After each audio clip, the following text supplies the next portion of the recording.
அதுபோலதான் தமிழக அரசு நல்ல அரசா அமைஞ்சிட்ட மக்களுக்கு எந்த ஒரு இடையூறும் பஞ்சங்களும் ஏற்படாது. எதற்காக நாங்க இதை சொல்றேன்னா, எஸ்ஓபி அதாவது எல்லா கட்சிக்குமே ஒரே ரூல்ஸ் தான் போடணும். என்ன ரூல்ஸ்? ஒரு மீட்டிங் நடத்துறாங்க சாதாரணமா ஒரு கட்சியில, அந்த கட்சியை அந்த கூட்டத்தில் எவ்வளவு பேர் வருவாங்க அப்படின்னு பாத்தீங்கன்னா எல்லாரும் தான் சொல்லுவாங்க. அவங்க கட்சிக்கு தகுந்த மாதிரி எல்லாருமே வந்து பெருமைக்குன்னு சொல்லிக்குவாங்க. என்ன சொல்லுவாங்கன்னா, நாங்க 5000 பேர் கூட்டு வருவோம், 2000 பேர் கூட்டு வருவோம். ஆனா பெருமையே இல்லாம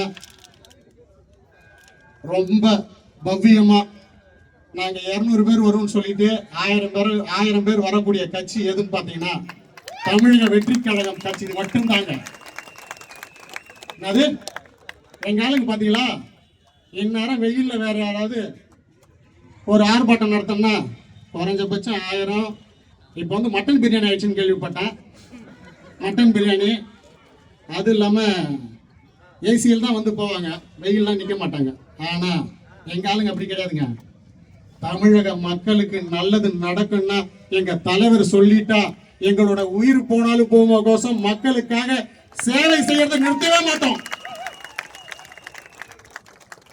இதுதான் எங்களோட கட்சி. நாங்க சொல்லுங்க, கூட்டம் வரும் தாங்க சொல்றோம். பாதுகாப்பு கொடுக்க வேண்டியது யாரோட கடமை? அந்த போலீஸ் கைகள் கட்டப்பட்டது யாரால? ஏன் இது தேவையா? உங்களுக்கு இது தேவையா? தீர சக்தியே தேவையா? சொல்லு. எல்லாருக்கும் நல்லது நடக்கணும். எங்க தலைவர் சொல்றது அதான்.